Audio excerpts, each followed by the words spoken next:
الحمدللہ وکفا والصلاة والسلام علی من لا نبی بعدہ اما بعد فاعوذ باللہ من الشیطان الرجیم بسم اللہ الرحمن الرحیم۔ آج ہم لیکچر نمبر 14 کا آغاز کر رہے ہیں اور آج کے لیکچر میں ہم 3 احادیث پڑھیں گے۔ چلیں سبق کا آغاز کرتے ہیں۔ سب سے پہلے کہ کون سا صدقہ بہتر ہے۔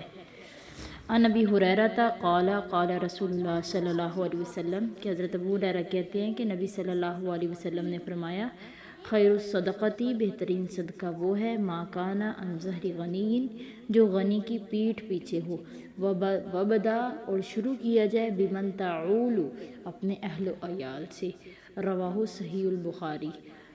حضرت ابی ہریرہ کہتے ہیں کہ نبی صلی اللہ علیہ وسلم نے فرمایا سب سے بہترین صدقہ جو ہے وہ ہے کہ جو غنی کی پیٹھ پیچھے ہو، مطلب یہ کہ ہمارے پاس ابھی مال باقی ہو صدقہ دینے کے بعد، وہ بہتر صدقہ۔ یہ نہیں کہ ہمارے پاس 1000 روپے آیا ہے تو ہم سارا ہی صدقہ کرتے ہیں، خود جو ہے وہ بھیک مانگے، نہیں، سارا مال ہی صدقہ نہیں کر دینا، اس میں سے ایک حصہ جو ہے وہ کیا کرنا ہے، صدقہ کرنا ہے کہ پیچھے ہمارے استعمال کے لیے پیسے بھی بچ جائیں۔ تو صدقے کی فضیلت کیا ہے کہ نبی صلی اللہ علیہ وسلم نے فرمایا اگر کسی نے پورے اخلاص کے ساتھ ایک کھجور بھی اللہ کے راستے میں صدقہ کی نا تو اللہ تعالیٰ اسے اتنا دگنا کرتے ہیں، اتنا بڑھاتے ہیں کہ کل قیامت کے روز اس سے اللہ تعالیٰ احد پہاڑ کی طرح بڑا کر دیں گے، اور اللہ تعالیٰ اس کی پرورش اس طرح کرتے ہیں جس طرح تم میں سے کوئی گھوڑی کے بچے کی پرورش کرتا ہے اور اسے جہاد کا بہترین گھوڑا تیار کر دیتا ہے۔ سبحان اللہ، یہ ہے صدقے کی فضیلت۔ اور نبی صلی اللہ علیہ وسلم نے صحیح بخاری کی حدیث ہے کہ آپ صلی اللہ علیہ وسلم نے فرمایا کہ صدقہ کرو چاہے تمہیں آدھی کھجور ہی کیوں نہ کرنی پڑے، کیونکہ صدقہ جو ہے یہ دوزخ کی آگ سے بچانے والا ہے۔ اسی طرح نبی صلی اللہ علیہ وسلم نے فرمایا صدقہ دینے سے مال کم نہیں ہوتا، بلکہ صدقے کی وجہ سے اللہ تعالیٰ بلاؤں کو، پریشانیوں کو اللہ تعالیٰ دور کرتا ہے۔ صدقہ رد بلا ہے۔ آگے حدیث ہے قرآن مجید پر عمل کرنے سے ہی قومی عزت مل سکتی ہے، یعنی ہم چاہتے کہ ہم عزت ملے، عزت کیسے ملے گی، آئے جانتے ہیں۔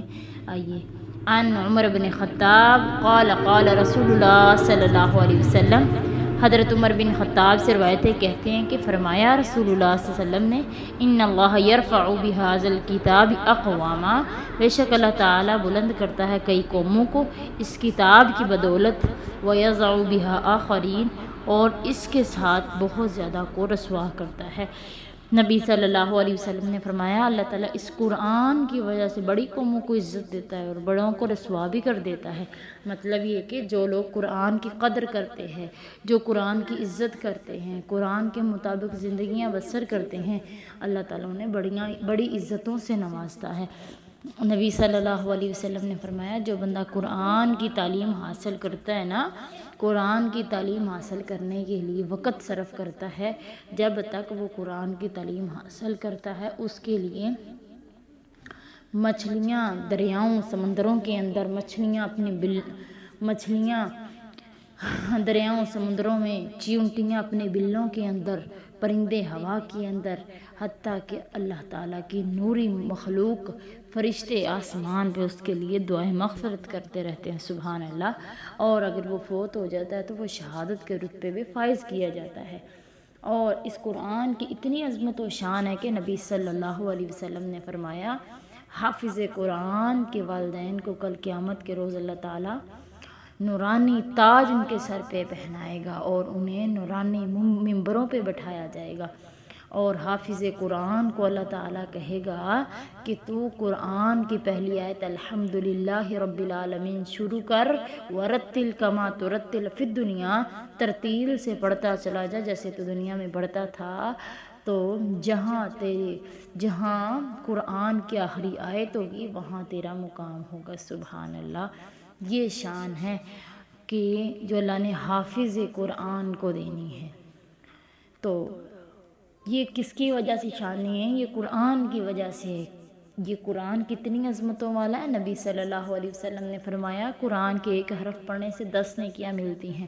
فرمایا تم الف لام میم کو ایک حرف مت سمجھو، یہ 3 حرف ہیں، اس کے پڑھنے سے 30 نیکیاں ملتی ہیں۔ سبحان اللہ۔ اور نبی صلی اللہ علیہ وسلم نے فرمایا اگر قرآن کو کوئی اٹک اٹک کر پڑھتا ہے تو اللہ تعالیٰ اسے دوہرا اجر عطا کرتے ہیں۔ اگر کوئی قرآن کی تفسیر سیکھتا ہے، مفسر قرآن بنتا ہے، قرآن کی تفسیر سیکھتا ہے تو اسے بھی اتنا زیادہ اجر ملتا ہے، دگنا چگنا اجر ملتا ہے۔ سبحان اللہ۔ تو اگر کوئی قرآن کی عزت نہیں کرتا، اللہ تعالیٰ جنہوں نے قرآن کو عزت نہیں دی، اللہ تعالیٰ نے انہیں رسوا کر دیا۔ اللہ اکبر کبیرہ۔ تو اس قرآن کو ہم لفظاً تو نہیں کہتے، لیکن دل کے اندر ہمارے لیے قدر و منزلت نہیں ہے۔ کس کی؟ قرآن کی، اور قرآن کے حفظاء کی قدر و منزلت نہیں ہے۔ ہم کہتے ہیں کہ بھئی بچوں کو قاری کیوں بنائیں ہم؟ وہ جو قاری ہوتے ہیں، جو مولوی ہوتے ہیں، ان کی تو تنخواہ ہی نہیں ہوتی۔ تو پیاری عزیزہ کہ رزق تو اللہ کی ذات دینے والی وَهُوَ خَيْرُ الرَّازِقِينَ ہے۔ رزق کے معاملے میں کیوں ٹینشن لیتی ہو؟ لیکن اللہ تعالیٰ اس قرآن کی بدولت بڑی عزتیں دیتا ہے، بڑی زیادہ عزتیں دیتا ہے۔ تو قرآن کو خود بھی سیکھیں، اپنی اولاد کو بھی سکھائیں۔ قرآن کو ساری زندگی سیکھتے سکھاتے رہنا چاہیے۔ نبی صلی اللہ علیہ وسلم نے فرمایا خیرکم من تعلم القرآن وعلمہ، تم میں سے بہترین وہ ہے جو قرآن سیکھتا اور سکھاتا ہے۔ یہ کس کی برکتیں ہیں؟ قرآن کو سیکھنے اور سکھانے کی۔ جو قومیں قرآن کو پس پشت ڈال دیتی ہیں وہ دنیا میں بھی رسوا ہوتی ہیں، آخرت میں بھی رسوا ہوتی ہیں۔ آگے ہے اگلی حدیث، اعتراف گناہ اور توبہ کا نتیجہ، یعنی گناہ کا اعتراف کرنے اور توبہ کرنے کا کیا نتیجہ ملتا ہے۔ ان عائشہ تھا، حضرت عائشہ قالت کہتی ہیں قال رسول اللہ صلی اللہ علیہ وسلم کہ نبی کریم صلی اللہ علیہ وسلم نے فرمایا ان العبد، بے شک بندہ، اذا اعترف، جب گناہ کا اعتراف کرتا ہے، ثم تاب، پھر وہ کیا کرتا ہے؟ توبہ کرتا ہے، تاب اللہ علیہ، اللہ اس کی توبہ قبول کر لیتا ہے۔ سبحان اللہ۔ حضرت عائشہ کہتی ہیں نبی صلی اللہ علیہ وسلم نے فرمایا جب بندہ اعتراف جرم کر لیتا ہے، اپنے گناہ کا اقرار کر کے اللہ سے گناہ پہ بچنے کے لیے معافی مانگ لیتا ہے تو اللہ تعالیٰ اسے معاف کر دیتا ہے۔ توبہ کے لیے 3 شرطیں ہیں، ٹھیک ہے؟ توبہ کے لیے 3 شرطیں ہیں۔ پہلی شرط ہے کہ وہ اپنے جرم کا اعتراف کرے، یعنی اس کا نفس اسے ملامت کرے، ٹھیک ہے؟ نفس لوامہ اسے ملامت کرے۔ دوسرے نمبر پر کہ وہ اپنے گناہ پہ نادم ہو، ٹھیک ہے؟ اپنے گناہ پہ کیا ہو؟ شرمسار ہو۔ اعتراف کرنے کے بعد شرمسار بھی ہونا ہے، ٹھیک ہے؟ اور تیسرے نمبر پر اس کو نہ کرنے کا جو ہے وہ عہد کرے کہ میں نہیں کروں گا۔ تو یہ جب انسان یہ 3 چیزیں کرتا ہے اللہ تعالیٰ اسے معاف کر دیتا ہے۔ ہاں اگر البتہ انسان ہونے کے ناطے اس سے پھر گناہ وہی سرزد ہو جاتا ہے، پھر اللہ سے ایسے توبہ کر لیتا ہے، اللہ اسے پھر سے معاف کر دیتے ہیں، لیکن مانگنی سچے دل سے توبہ ہے۔ تو یہ ہے اپنے گناہ کا اعتراف کرنے اور توبہ کرنے کا نتیجہ۔ نفس کی 3 قسمیں، نفس کہتے ہیں دل کو، ٹھیک ہے؟ نفس کی 3 قسمیں ہیں، یعنی 3 طرح کا، ایک ہے نفس امارہ، ایک ہے نفس لوامہ، تیسرا ہے نفس مطمئنہ۔ نفس امارہ وہ ہے جو ہمیں برائی کرنے پر آمادہ کرتا ہے، ہمیں برے کام کی طرف اکساتا ہے، یعنی ہمارے دل کا وہ حصہ جو ہمیں برا عمل کرنے پہ اکساتا ہے، ٹھیک ہے؟ اور نفس لوامہ وہ ہے جو ہمارے دل کا وہ حصہ، وہ پارٹ جو ہمیں گناہ پر کیا کرتا ہے؟ ملامت کرتا ہے کہ تو نے یہ غلط کیا ہے، ٹھیک ہے؟ تو نفس مطمئنہ کہ جب ہمارا نفس ہمیں ملامت کرتا ہے تو ہم نادم شرمسار ہوتے ہیں، اللہ سے جب توبہ کر لیتے ہیں نا، ہمارا دل جو ہے نا وہ پرسکون ہو جاتا ہے، مطمئن ہو جاتا ہے، تو وہ کیا ہوتا ہے؟ نفس مطمئنہ، ٹھیک ہے؟ تو اللہ تعالیٰ سے دعا کیا کریں جب بھی دعا کریں کہ یا الہی نفس امارہ سے ہمیں محفوظ فرما، اللہ ہمیں پناہ عطا فرما، اللہ نفس امارہ سے ہمیں بچا لے۔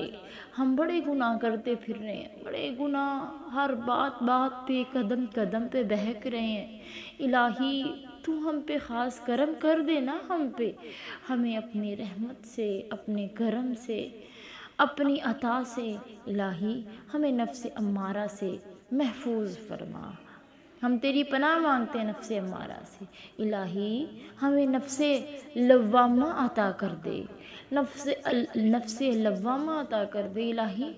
ہر گناہ کرنے پہ اگر ہم سے جانے انجانے میں کوئی گناہ سرزد ہو جاتا ہے الہی، اگر ہم بہک جاتے ہیں تو ہمیں نفس لوامہ عطا کر دے۔ ہمارا دل ہمیں ملامت کرے کہ تو نے یہ گناہ کیا، یہ غلط کام کیا ہے، الہی نفس لوامہ کے بعد ہمیں شرمسار ہونے کی توفیق بھی دینا۔ الہی ہم تیرے در پہ آ کے، تیری چوکھٹ پہ تیرا دروازہ کھٹکھٹا کے تجھ سے تیری مغفرت کے طلبگار بن جائیں۔ الہی نفس لوامہ کے بعد الہی ہمیں نفس مطمئنہ بھی عطا کر دینا، کیونکہ اللہ تعالیٰ کہتا ہے ارجعی الی ربکی راضیۃ مرضیہ، یا ایتھا النفس المطمئنہ ارجعی الی ربکی راضیۃ مرضیہ فادخلی فی عبادی وادخلی جنتی۔ اللہ تعالیٰ کہتے ہیں اے نفس مطمئنہ، لوٹ جا اپنے رب کی طرف، ارجعی الی ربکی، لوٹ جا اپنے رب کی طرف، راضی ہو کر تجھے راضی کیا گیا ہے، فادخلی فی عبادی، داخل ہو جا میرے نیک بندوں میں، وادخلی جنتی، میری جنت میں بھی داخل ہو جا۔ کتنی پیاری یہ آیت ہے نا، اللہ تعالیٰ کا فرمان کتنا پیارا ہے کہ اللہ تعالیٰ کہتے ہیں یا ایتھا النفس المطمئنہ ارجعی الی ربک راضیۃ مرضیہ فادخلی فی عبادی وادخلی جنتی۔ یہ کب ہمیں ملے گا پیاری عزیزہ؟ یہ تب ملے گا جب ہم لوگوں کے دل دکھانے بند کر دیں گے۔ میں نے آپ کو پہلے بھی بتایا تھا صحیح مسلمان کون ہے، المسلم من سلم المسلمون من لسانہ ویدہ۔ صحیح مسلمان پہلے بننا ہوگا کہ صحیح مسلمان وہ ہے جس کے ہاتھ اور زبان سے دوسرے مسلمان محفوظ ہیں۔ ہماری زبانوں سے ہمارا ہمسایہ محفوظ نہیں ہے، ہمارے عزیز و اقارب محفوظ نہیں ہیں، ہم ہاتھوں سے تکلیف دیتے ہیں، ہم زبانوں سے تکلیف دیتے، سمجھو کہ مومن تو بننا دور کی بات رہی نا، ہم تو مسلمان بھی اچھے نہ بن سکے، ہمیں پہلے اچھا مسلمان بننا ہوگا۔ آپ کو پتہ ہے حضرت ابی ہریرہ کہتے ہیں کہ اللہ کے نبی صلی اللہ علیہ وسلم جی ایک ہمسائی ہے، وہ بڑی نمازیں پڑھتی ہے، بڑا صدقہ بھی دیتی ہے، بڑے روزے رکھتی ہے، لیکن اس میں ایک چھوٹی سی کمی ہے۔ وہ کون سی کمی ہے یار؟ میرے الفاظ منہ سے نکالتے ہوئے الفاظ میرا ساتھ نہیں دے رہے۔ ہمارے اندر اتنی زیادہ کمزوریاں ہیں کہ حضرت ابی ہریرہ کہتے ہیں اللہ کے نبی جی وہ اپنی زبان کی وجہ سے اپنے ہمسایوں کو تکلیف دیتی ہے۔ اللہ کے نبی صلی اللہ علیہ وسلم نے فرمایا اس کی نمازیں پڑھنا، عبادت کرنا کسی کام نہ آئے گا اور وہ جنت میں نہیں جائے گی۔ اس کا صدقہ کرنا، نمازیں پڑھنا، روزے رکھنا کسی کام نہ آیا، کس وجہ سے؟ کہ وہ زبان کی وجہ سے اپنے ہمسایوں کو، ہمسائے کے اندر ساس بھی آ جاتی ہے، نندیں بھی آ جاتی ہے، ہمسائے میں ہمارے عزیز و اقارب بھی آ جاتے ہیں، ہمارے بہن بھائی سب آ جاتے ہیں۔ تو حضرت ابی ہریرہ کہتے ہیں اللہ کے نبی جی ایک اور بات سنیے کہ ایک عورت ہے وہ فرضی کام کرتی ہے، نماز بھی اس نے بس فرضی پڑھنی ہے، صدقہ وہ اتنا دیتی ہے کہ ایک پنیر کے ٹکڑا صدقہ صرف کرتی ہے، یعنی اتنا کم وہ صدقہ کرتی ہے، روزے بھی بس فرضی رکھتی ہے، لیکن اس کی ایک چھوٹی سی خوبی ہے کہ وہ اپنی زبان کی وجہ سے اپنے ہمسائے کو تکلیف نہیں دیتی، تو اس کے ہمسائے پرامن ہے، اس کی زبان کی وجہ سے وہ برا نہیں بولتی۔ اللہ کے نبی نے کہا وہ جنتی ہے۔ مطلب یہ کہ جنت میں جانے کے لیے ہماری عبادت کے اندر ارکان اسلام میں جو فرضی کام ہیں ان کے بعد اول جو چیز ہے وہ اچھا اخلاق ہے۔ اگر ہمارا اخلاق اچھا نہ ہوا تو ہم کہیں کام نہیں، ہمارا یہ علم کسی بھی کام نہیں آنے والا۔ ہمارے لیے یہ علم تب ہی ہمارے لیے باعث نفع بن سکتا ہے جب ہم اس پہ عمل کریں گے۔ اللہ رب العالمین ہمیں اس علم پہ عمل کرنے والا بنائے، ہمیں صحیح معنوں کے اندر مسلمان بنائے۔ مسلمان بنا کے اللہ تعالیٰ ہمیں صحیح معنوں کے اندر اپنے پسندیدہ بندوں میں شامل کر لے، ہمیں نیک صالحین بندوں میں شامل کر لے تاکہ ہم فلاح پا سکیں۔ آج کا سبق اتنا ہی، آگے انشاءاللہ کال کریں گے۔